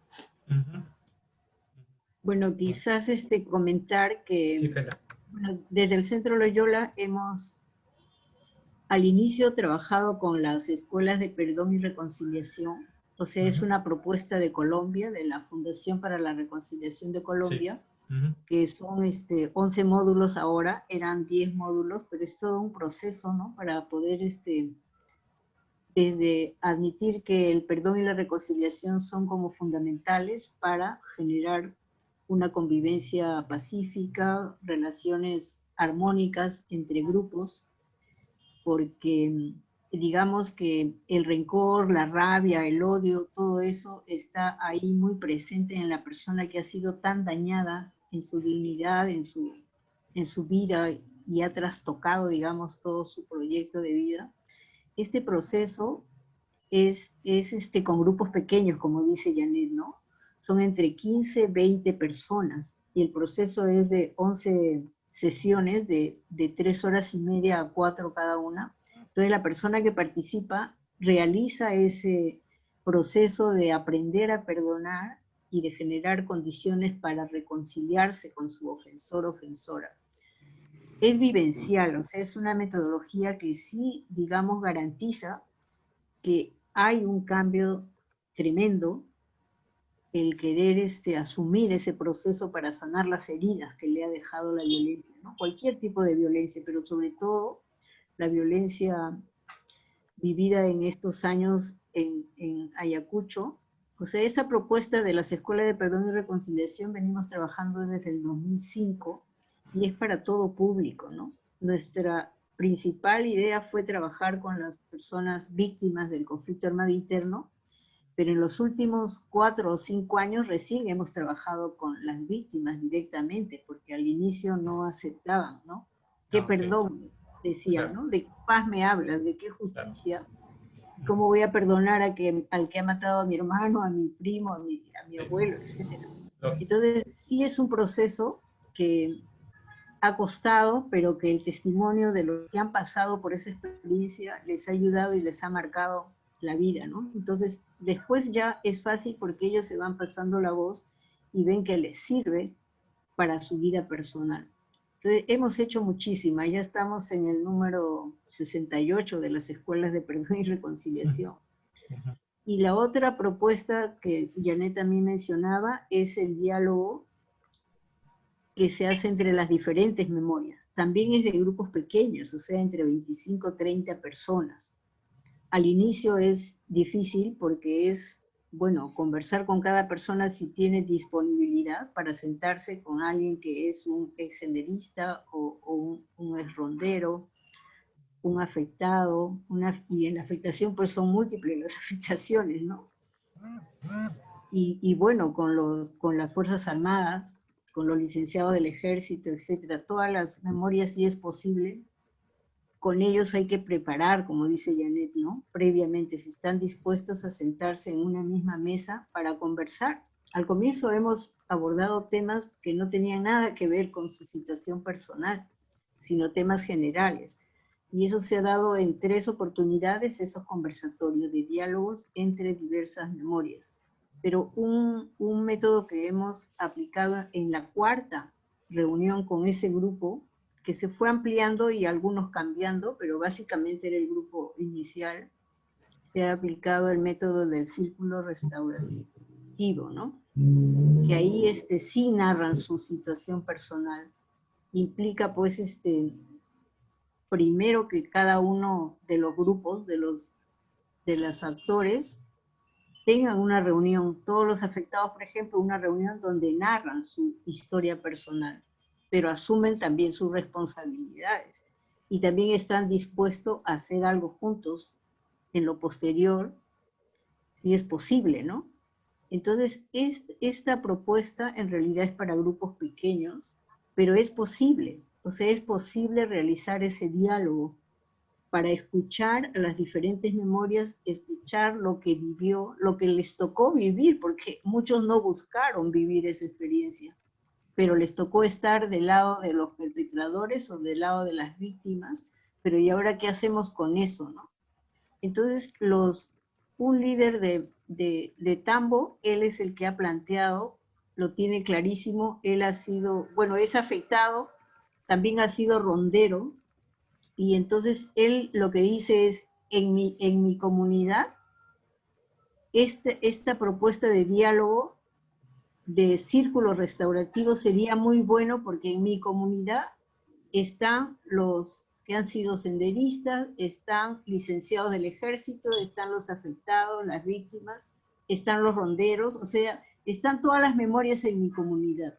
Y hay conflictos solapados, pero nadie se atreve a hablar de lo que pasó o se hace de la vista gorda de sus responsabilidades, ¿no? Entonces él dice, en mi comunidad yo sí creo que sería posible aplicar esos diálogos de diferentes memorias, porque sería el único camino para que podamos crear nuevas convivencias en la comunidad, nuevas formas de relacionarnos y de entre todos buscar qué queremos en la comunidad, si queremos reconciliarnos, si queremos hacer ese proceso de perdonarnos y buscar juntos qué hacer algo mejor para nuestra vida. Entonces, esas propuestas en realidad son de pequeños grupos. Estamos como digamos, haciendo la experiencia de esa posibilidad de que la memoria pues no es una sola, son diversas memorias y se encuentran viviendo en grupos, ¿no? En pueblos, en comunidades. Y entonces, bueno, por ahí es como una lucecita que podría pensarse y ir viendo cómo se puede garantizar de que no se repita, porque el que pasa por esta experiencia, tanto de las escuelas de perdón y reconciliación, también tenemos otro programa de constructores de paz, que son jóvenes, a quienes no le contaron lo que pasó en esos 20 años, pero saben que pasa algo en su familia, porque hay mucho dolor, mucho sufrimiento, y a veces se repiten situaciones de violencia muy fuertes, ¿no? Pero que al conocer lo que pasó, y conocer el daño tremendo que ha hecho a las familias, a las comunidades, al país, desean aportar para hacer algo distinto. Pero ese es un proceso, ¿no? O sea, muchos han pasado por las escuelas de perdón y reconciliación, por talleres digamos, de trabajar las emociones, el manejo de sus emociones, de trabajar, conocer cómo manejar mejor su vida, tener más claro cuál es su proyecto de vida, qué quiere para el país. Es decir, hay elementos claves que si se hace este proceso, es posible realmente cambios muy importantes, ¿no?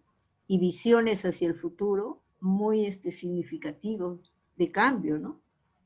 Bueno, eso quería comentarles. Sí, claro, muy, muy importante esta experiencia del Centro Loyola. Ahora, que todas estas iniciativas que han partido de la misma sociedad civil son extrapolables a otras regiones del país, pueden hacerse extensivas, son perfectamente asumibles por el Estado. O sea, ¿es posible de que forman parte de una política pública o de un plan nacional?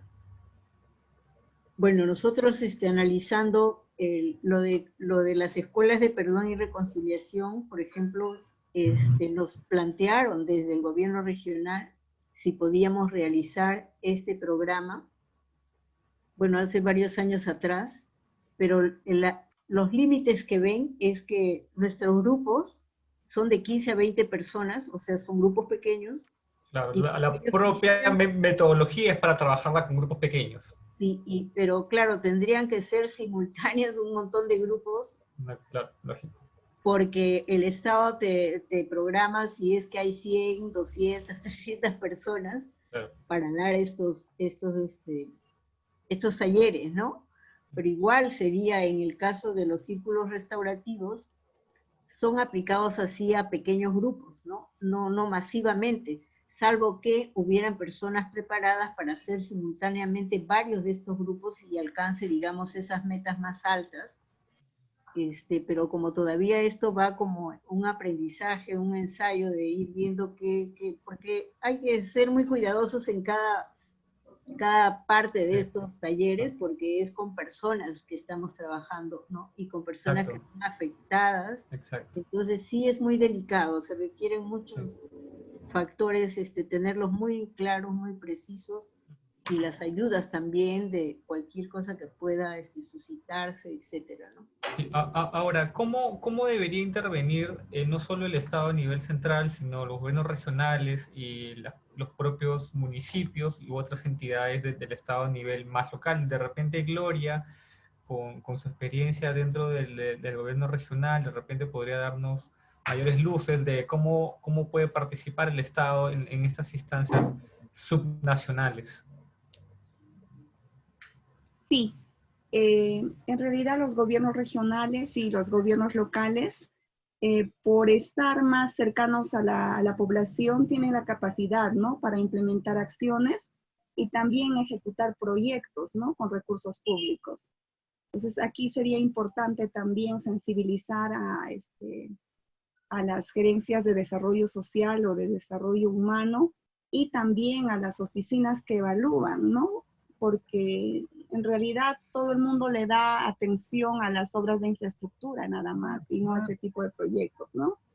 Debido a la dimensión del proceso de violencia y al nivel de descentralización, son los gobiernos locales, como sabemos, quienes como parte de los 3 niveles de gobierno se encuentran llamados a implementar estas acciones, al igual que los gobiernos regionales, ¿no? Pero también los demás sectores del Estado que desde sus espacios también pueden contribuir a realizar o apoyar la implementación del plan, ¿no? Como el Ministerio de Educación, el Ministerio de Cultura, el del Interior y también el de Justicia, ¿no? Por ejemplo, para la construcción del Museo de la Memoria, era una exigencia de hace muchísimos años de parte de los afectados. Y esto se hizo realidad gracias a la intervención de la mesa de concertación, ¿no? Entonces se ha coordinado con el gobierno regional y se asignó un presupuesto X para la elaboración del perfil. Y ya con la elaboración del perfil ha sido mucho más fácil gestionar ante el Ministerio de Justicia, ¿no? Y ya se tiene el presupuesto que cofinancia también el gobierno regional y bueno, ya vamos a tener hecha realidad esto, ¿no? Entonces, también de repente se pueda ir capacitando también a estos gobiernos locales para la elaboración de estos proyectos. Sí, justamente porque, como bien lo menciona, las gerencias de desarrollo social pueden tener toda la arquitectura o el diseño para asumirlo, pero cómo comprometer, ¿no?, a las autoridades y al cambio de turno que hay entre una y otra para que esto siga posteriormente, ¿no?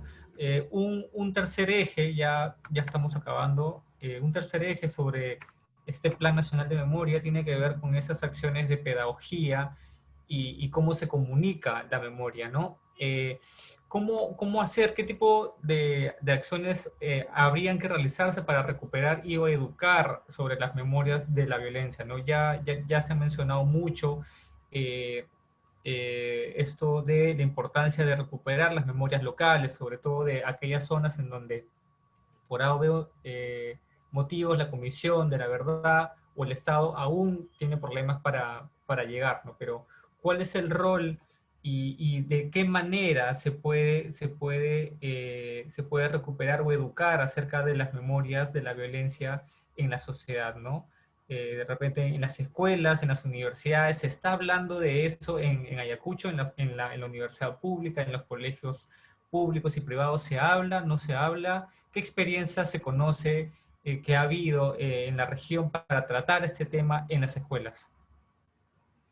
Bueno, yo experiencias que yo sepa, lo han hecho ustedes en Huancazancos con Sí, un colegio, ¿sí?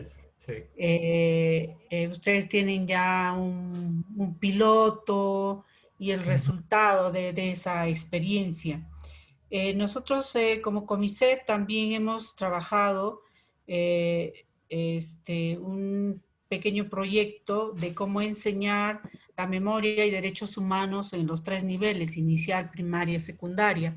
Incluso hemos editado los, ¿cómo se llama? Los libros especializados para esos 3 niveles, y se ha hecho con un grupo de profesores seleccionados, que en un primer momento fueron ellos capacitados en talleres para que luego ellos hagan la réplica en sus aulas.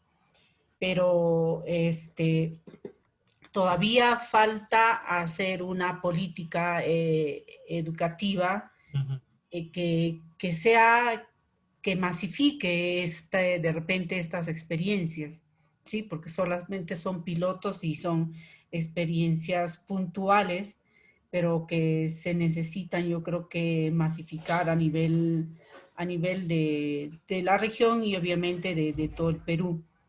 En esa medida creo que de repente hacer este informe de la Comisión de la Verdad y Reconciliación, obviamente, en su versión resumida, que es la que de repente se ha leído más que en la edición de todos sus tomos completos, ¿sí? Otro intento de hacer esta versión también resumida ha sido la realizada por Herbert Morote, y otra de Jesús Cosío, un Rupay. Entonces, yo creo que se puede una especie de actualización y contado para distintos niveles esto de la CBR, ¿no? Porque de verdad, así como lo leemos, lo contamos y lo queremos digerir, es como leer La Hora de los Miserables, ¿no? Que uno se queda con ese nudo en la garganta de leer todos estos testimonios, pero cómo es que esto se puede contar a pequeños, a jóvenes, adolescentes y adultos, ¿no? ¿Cómo es que podemos, con ilustraciones de repente un poco menos dolorosas, porque igual nos va a seguir doliendo, son verdades que han sucedido, pero son parte de la historia, ¿sí? ¿Cómo es que se pueden narrar lúdicamente, hacer de repente una versión digerible para las distintas edades también? Obviamente que como yo ahí había dicho en un principio, hay distintas formas de hacer memoria, desde la academia, desde a diario, el pie a pie con los afectados, escuchando los testimonios, y desde las propias asociaciones de afectados, ¿no? Pero ¿cómo podemos unificar esto y hacerlo digerible para todos? Es, yo creo que una tarea muy ardua, muy importante, y yo creo que hacia eso apuntaría la pedagogía, ¿no? A contarlo con responsabilidad, pero separando los niveles. Si queremos entrar a la educación, tenemos que seleccionar la información para los distintos niveles de educación. Y obviamente hay una ley que de repente es una ley que un poco que incomoda, esta ley de la apología al terrorismo, que hace que hayan o no se puedan hacer debates, incluso dentro de las universidades, no se puedan impartir este curso, que pueda ser más allá que hacer apología, sino de reflexión. ¿Sí? Tenemos ahí un profesor, Jeffrey Gamarra, que ha sido acusado varias veces por hacer apología, pero que no puede ejercer su profesión ni su investigación porque hay un hilo muy, muy fino del que se pasa a hacer apología y a hacer investigación. Entonces, eso es como un freno a seguir investigando. Entonces, por ahí que de repente hacer ese cambio de leyes y ver otro modo de cómo no hacer, cómo cuidarse de hacer apología dentro de las universidades, pero que yo creo que es ahí donde ya se tiene la madurez mental y la capacidad suficiente para discernir sobre esto, sobre lo que nos tocó vivir y cómo es que se puede construir en este espacio formas de hacer memoria con chicos de antropología social, historia, incluso arqueología, porque tenemos muchos sitios que exhumar y es parte de hacer memoria. Entonces, ¿cómo es que también se puede seguir desde la academia, seguir haciendo memoria, pero obviamente de repente un poco ahí darle la vuelta a esa ley que no te permite hacer investigación, ¿no? Porque hay muchos libros, tengo entendido, que están en stand-by justamente por esta ley. Okay. Sí, de acuerdo. Evidentemente, la ley, así como la propia corriente negacionista, que no necesariamente se traduce en una ley, constituyen barreras para, en general, siquiera hablar sobre el tema, ¿no? ¿Alguien más que desee comentar al respecto? Que Yo desee brindar su quería sí, adelante. comentar que, o sea, es clave estas acciones más pedagógicas, ¿no? Y claro, la escuela, el nivel de estudiantes secundarios es fundamental. O sea, yo he estado en una experiencia del Colegio Fe y Alegría, o sea, pero hay que preparar, es un proceso, ¿no? Hay que preparar a los estudiantes para que aborden el tema del conflicto armado interno, está en el currículo y todo eso, pero hay que enfrentar muchas cosas en el colegio. O sea, por un lado, los mismos profesores, ¿no? Hay profesores que no quieren tocar ese tema. También, es cierto. No lo quieren tocar porque algunos se han sentido implicados en esos tiempos, otros tienen temor porque ha pasado muchas cosas terribles también a los profesores en esa época. Son muchos factores, ¿no? Pero era necesario una profesora que aceptó trabajar este tema con los chicos de tercero de secundaria. Fue un proceso largo, ¿no? Ella me decía, mira, tenemos primero que hacer como todo un proceso, porque los chicos, nunca su familia les habló de esto que pasó. Y en la familia habían afectados, pero la familia por proteger a sus hijos no les cuentan, pero ellos se van enterando después poco a poco, y toda esa preparación fue con el objetivo de poder llevarlos al Museo de ANFACEP. Pero para llevarlos al Museo de ANFACEP antes tendrían pues que conocer qué pasó, cómo pasó, si en su familia hubo personas que se afectaron, etcétera, ¿no? O sea, todo un proceso en realidad es muy delicado el asunto. Claro, algunos profesores no quieren como perder, digamos, sus horas de clases haciendo esas conversaciones ya más aparte, porque una clase de 45 minutos, a veces 2, 3 clases están destinadas, pero el proceso es más largo, a nivel más emocional, digamos, porque empiezan ahí recién a decir, pasó esto en mi familia, o mi mamá me contó esto, desapareció tal persona, es decir, empiezan recién como a hurgar en la familia qué pasó, porque Ayacucho es uno de los lugares pues tan afectados, y para llevarlos luego al Museo de ANFACEP, tenían que conocer todo eso y estar preparados también emocionalmente, porque es muy chocante, ¿no? Es fuerte. Claro, los de tercero de secundaria ya están más grandes, ¿no? Pero los de primero de secundaria vimos que no era posible, ¿no? Con lo que dice Janet, es de acuerdo a las edades que tienes que preparar. Pero igual también yo digo, claro, el colegio es muy bueno, desde las aulas, ¿no? Porque ahí tienes a los alumnos, están los profesores, puedes hacer un proceso. Pero también pensar en los medios virtuales, ¿no? O sea, elaborar videos o pequeños programitas que puedan transmitir, ¿no? Transmitir de repente algunos testimonios que puedan dar cuenta de lo que pasó. O sea, no que sea algo como para asustar a la gente o para impresionar a los jóvenes, pero si conocen lo que pasó, si comprenden, es posible que, digamos, sea una memoria que no les va a asustar, a dañar, a dejarlos acongojados en el pasado, sino cómo pensar para en adelante el futuro, qué país queremos, ¿no? Cómo queremos la convivencia ciudadana, por qué rechazamos la violencia, por qué apostamos por los derechos humanos, por qué queremos un país distinto, ¿no? Entonces, yo creo que uniendo, ¿no? Uniendo el contexto actual con lo que ha pasado, es, digamos, ahí habría pues que ver la metodología, la pedagogía más adecuada, digamos, al público, ¿no? Pero los jóvenes, por ejemplo, están muy metidos en todo esto de las redes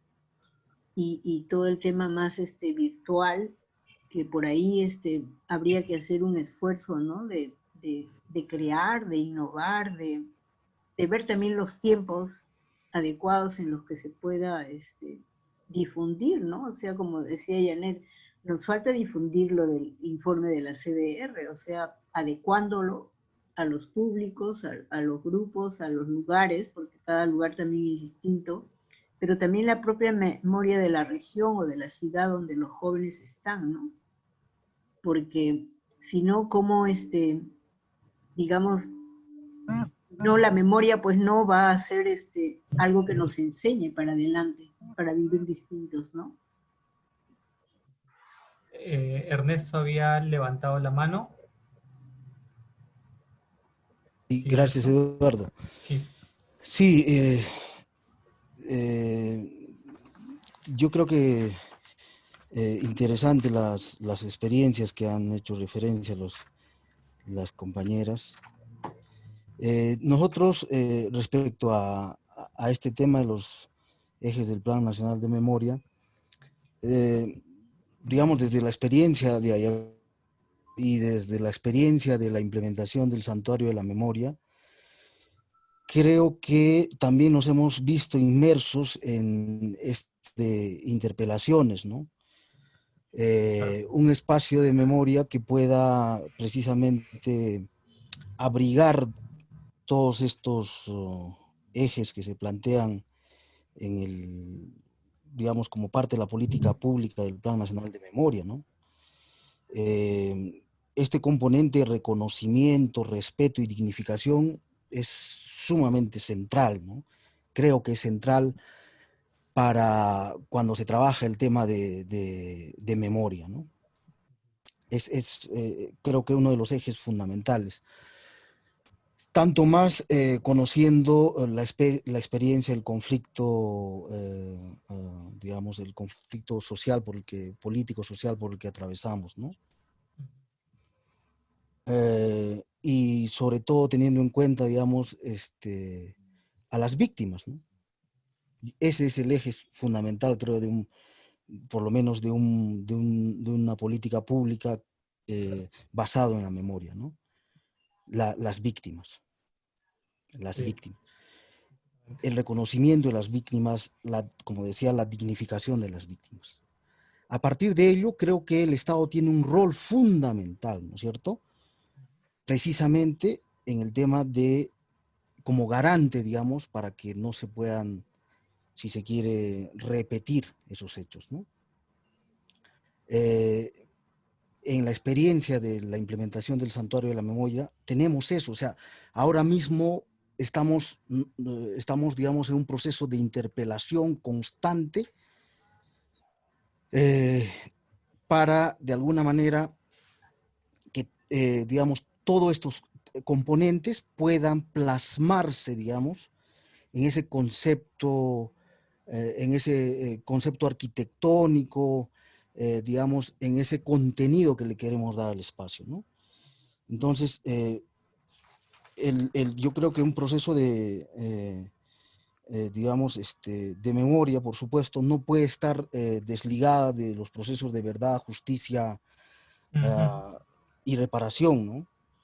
Y claro, creo que hasta ahora muchos de estos ejes, de estas acciones, han sido insuficientes, ¿no?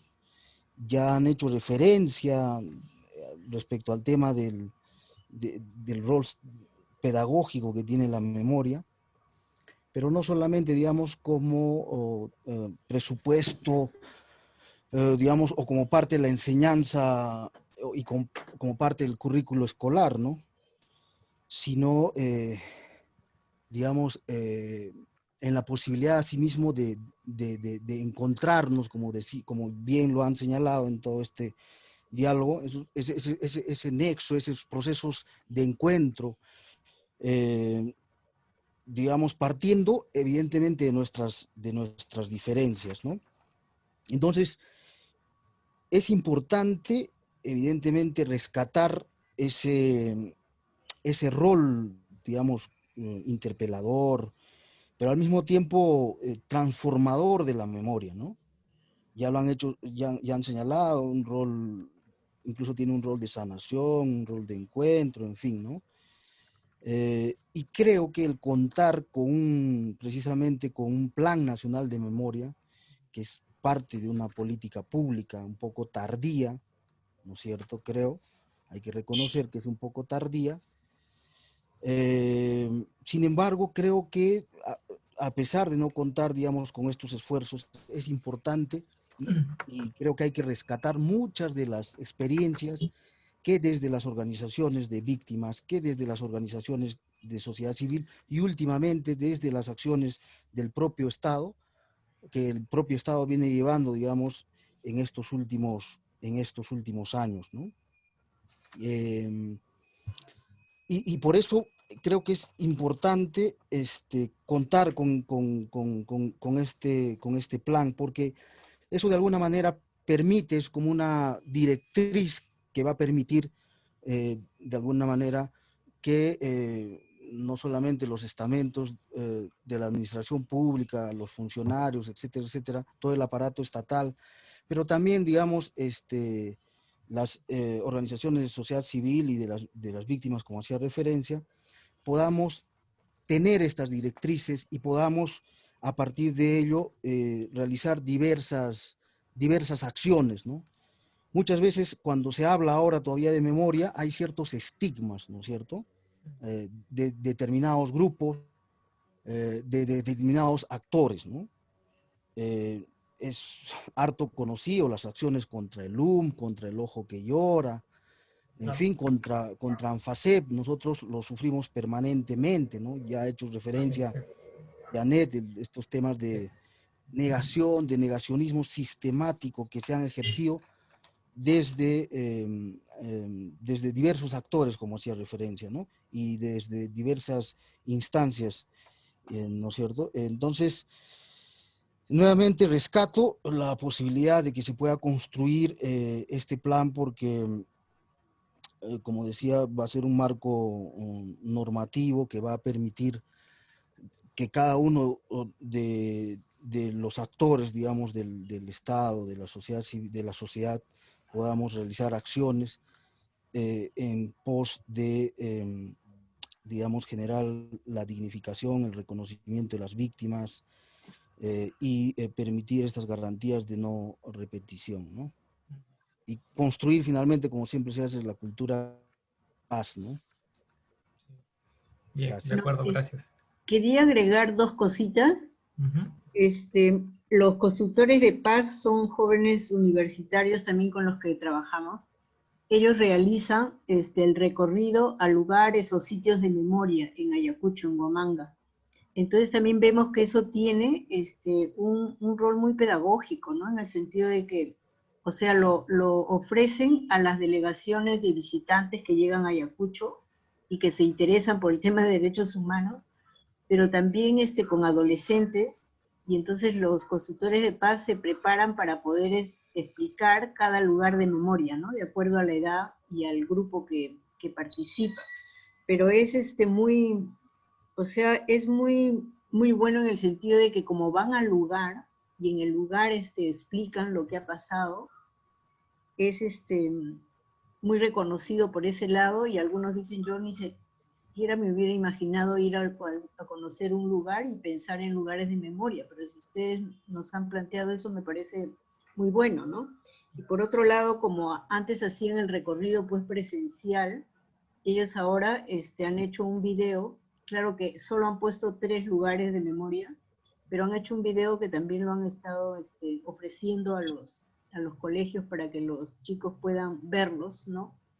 Entonces yo creo que es un poco en ese plan de buscar por qué medios llegar, ¿no? A los jóvenes o al público en general para motivar y pueda desde ahí querer conocer más el tema de lo que pasó durante esos años, ¿no?